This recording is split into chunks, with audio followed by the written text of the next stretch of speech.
Tuhan yang kesederhanaan dan kesajaannya meninggalkan kesan yang dalam sebagai karakter seorang hamba. Tidak ada yang tetap di dunia ini. Semua berganti, bahkan hidup kita hanya satu yang akan pernah berubah, yaitu kasih setia Allah. Mari kita berdiri bersama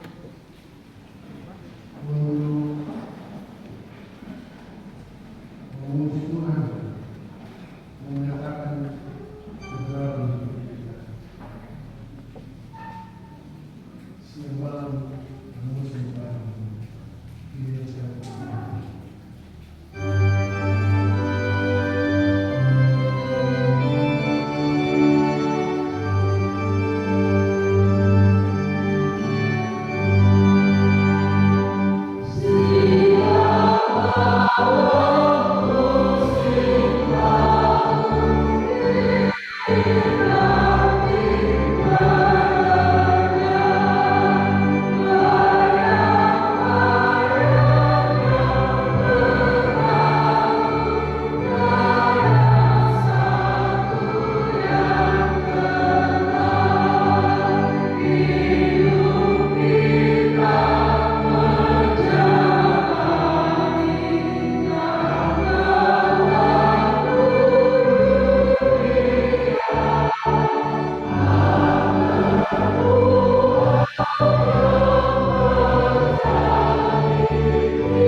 ditahbiskan dalam nama Allah Bapa yang daripadanya hidup berawal dan bermuara.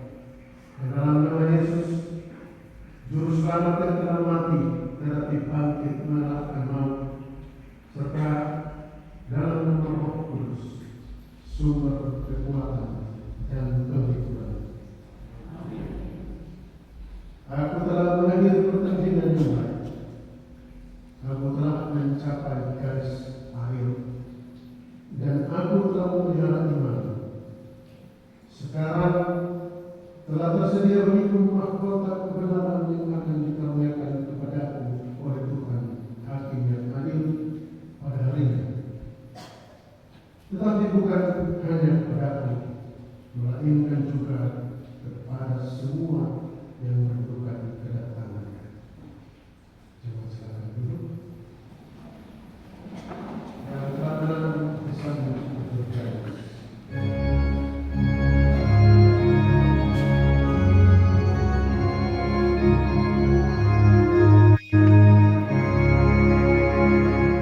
Yang menenangkan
7 sampai 9.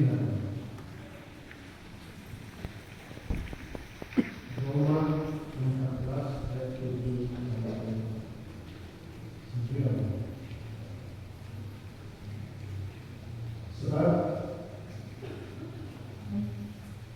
tidak ada seorang pun di antara kita yang hidup untuk dirinya sendiri, dan tidak ada seorang pun yang mati untuk dirinya sendiri.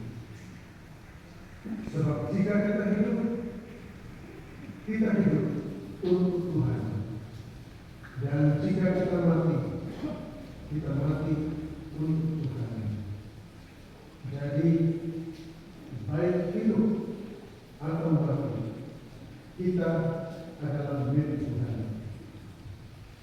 Sebab untuk itulah Kristus telah mati dan hidup kembali, supaya Ia menjadi Tuhan baik atas orang-orang mati maupun atas orang-orang hidup. Firman-Mu dipegang selamanya.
Sebab jika kita hidup untuk Tuhan. Dan jika kita mati untuk Tuhan. Jadi baik hidup atau mati, kita adalah milik Tuhan. Saudara yang saya kasih di dalam Kristus, pertama keluarga dalam pemudaan, keluarga dalam pemudaan, kerabat dan bahkan sahabat-sahabat pendeta. Besaran dari surat Roma pasal 14 ayat 8 ini terletak pada kalimat terakhir di ayat 8, yaitu baik hidup maupun mati kita adalah milik Tuhan. Kenapa? Karena kehidupan dan kematian keduanya telah dikuasai oleh Tuhan. Kehidupan adalah anugerah Allah. Hidup berasal dari Allah. Ia bukan dari manusia. Oleh karena itu, hidup adalah pemberian Allah. Zoten adalah theoboron. Dianugerahkan. Dalam Kejadian pasal 2 ayat 7 disaksikan bahwa manusia yang dari diciptakan itu nanti menjadi makhluk hidup ketika Tuhan Allah memutuskan atas hidup ke dalamnya. Jadi hidup adalah karya dan anugerah Allah. Di mana ada makhluk hidup, di sana Allah hidup. Di mana kehidupan, di sana Allah hidup. Bahkan dalam kematian di mana ada hidup, di sana ada Tuhan. Kita yakin kehadiran Allah telah berlangsung selama hampir 73 tahun mengiringi hidup hambanya pendeta dan Sustrian Roma yang sebenarnya tinggal 16 hari lagi sudah berkali ulang tahun ke 73 kalau begitu ini. Dia telah menjalani itu di dalam dunia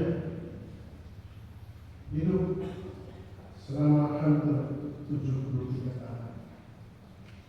Cukup panjang dibanding dengan kehidupan sebagian dari anak-anak Tuhan yang dipanggil terlebih.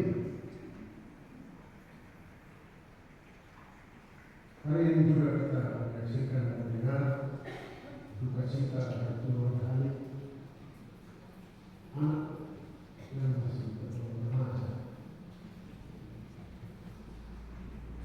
Tapi kini hampir 73 tahun. Saudaraku, hidup bukan soal panjang dan pendeknya usia, tapi seberapa besar kualitas hidup yang saudara dan saya abdikan di dunia ini. Hidup yang dihadirkan oleh Allah dalam kehidupan hambanya selama 73 tahun ini itu digunakan persis selama 35 tahun hambanya telah melayani. Ada melayani sebagai pendeta, tapi juga pendeta jemaat, ketua jemaat, juga sebagai sekretaris seksual, dan juga pendeta wilayah, dan ada 8 jemaat yang telah dilayaninya dari tumpangan tangannya hanya menerima berkat Tuhan. Dari kekuatan-kekuatan penggembalaannya tidak sedikit mereka yang telah dikuatkan. Dari tangan dan dekapan doanya tidak sedikit jemaat yang telah didampingi ketika menuntut malam. Hidup berasal dari Allah dan milik Allah. Lalu bagaimana dengan kematian? Segera setelah Adam dan Hawa jatuh dalam dosa, ganjaran pun dikenakan Tuhan Allah, yakni bahwa sepanjang hidupnya manusia akan bekerja keras hingga dia kembali lagi menjadi hidup. Dalam Kejadian 2 ayat 19 disaksikan, dengan berpeluh engkau akan mencari makananmu sampai kau kembali lagi menjadi tanah, karena dari situlah engkau diambil, sebab engkau debu, dan engkau akan kembali menjadi hidup. Sebenarnya ini pukulan gelap, pukulan yang sangat gelap. Mengapa? Karena tadinya hanya ada kehidupan yang Allah ciptakan dan menciptakan. Sekarang kematian datang, bukan karena Allah, tapi karena ulah manusia sendiri. Allah tidak pernah menciptakan dan mengajarkan kematian. Itu sebabnya Rasul Paulus kepada jemaat di Roma menulis dan memberitakan bahwa maut atau kematian itu upah dari dosa. Maut itu upah dari dosa. mau bukan anugerah. Anugerah hanya kehidupan. Ya, dosa yang dibuat oleh manusia. Jadi jika ditelusuri lebih jauh dan lebih dalam, ternyata maut atau kematian itu berasal dari manusia sendiri. Memang sampai hari ini kecenderungan manusia selalu berjurus pada kematian. Perasaan dan pikirannya banyak kali telah diracuni oleh naluri-naluri yang mematikan. Manusia bahkan tidak sadar bahwa sebenarnya ia tidak sanggup menghadapi kematian. Eranya naluri itu menguasai kita. Bahkan kematian sering dipakai untuk menundukkan dan mengalahkan sesama. Itu sebabnya memang dalam suatu hukum terdapat perintah jangan membunuh. Karena jauh di dalam diri manusia terdapat kecenderungan jahat yang ujungnya adalah mematikan sesama ciptaan. Bahkan kematian itu sendiri sudah diletakkan dalam diri setiap makhluk. Siapapun dia tidak akan luput dari keadaannya. Manusia menjadi tidak berdaya di hadapan maut. Hari ini kita menyaksikannya. Dan betul setiap kali kita hadir dalam setiap duka. Jadi begitu maukah kita manusia jika hidup ini tidak percaya di hadapan maut, akan berakhir pada maut. Bacaan kita di Roma 14:8 ini menjadi dasar yang dijelasan Bapak ini membantah kebohongan itu, membantah bahwa hidup manusia itu malam, yang berbilang cuma sore, cuma ada habis di malam. Itu dibantah oleh bacaan ini. Sebab jika kita hidup untuk Tuhan. Dan jika kita mati untuk Tuhan. Jadi baik hidup atau mati kita adalah milik Tuhan. Dengan kata lain, tidak ada yang dapat memisahkan kita dari kasih Yesus. Rasul Paulus pernah menulis. Dia menulis dalam suratnya kepada jemaat di Roma pasal 8 ayat 38. Saya baca ayat 35. Siapakah yang akan memisahkan kita dari kasih Kristus? Penindasan atau kesesatan atau penganiayaan atau kelaparan atau bencana atau bahaya atau pedang. Kemudian yang 8, sebab aku yakin bahwa baik maupun hidup, baik malaikat maupun pemerintah, baik yang ada sekarang maupun yang akan datang, atau kuasa-kuasa, baik yang di atas maupun yang di bawah, ataupun sesuatu makhluk lain, tidak akan dapat memisahkan kita dari kasih Allah yang ada di dalam Kristus Yesus Tuhan kita. Penyukuran untuk keluarga dan untuk kita. Ternyata kita tak bisa orang hanya dengan kematian. Jadi ini bapak, cucu, bapak, suami tidak berpisah dari kita. Fisik pergi, tetapi kasih setia Allah akan tetap hidup. Kasih setia yang dia telah tunjukkan selama hidup kita, itu akan tetap ada. Dan saudaraku, ternyata kita beruntung. Itu sebabnya pada kesempatan lain Allah mengatakan jika hidup itu Kristus, maka mati adalah keuntungan. Untung apa di sana? Itu orang yang tidak pernah pergi ke sana terus balik, dia kasih tahu sana beruntung sekali, banyak hal. Tidak ada. Tapi dalam keyakinan karena kebangkitan Yesus, Rasul Paulus, kita semua tentu sangat yakin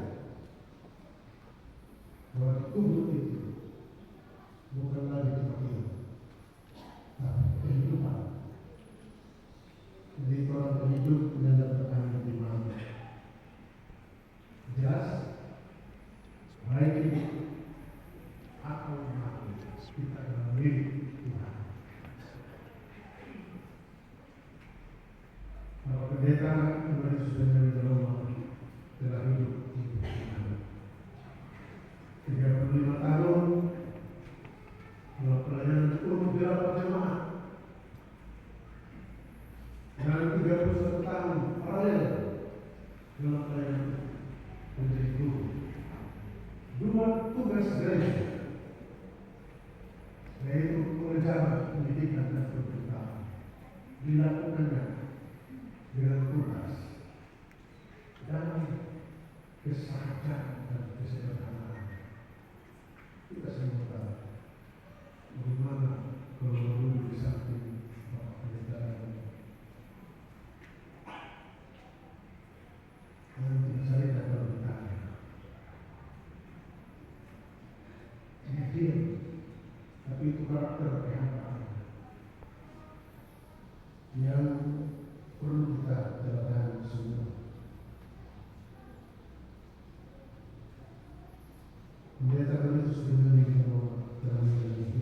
bersama Tuhan melalui kehadirannya baik di tengah keluarga, jemaat dan masyarakat, terutama dalam pelayanan di gereja masih Injil Santa. Bila berbeda di jenis hari ini berkurang bagi keluarga dan jemaat.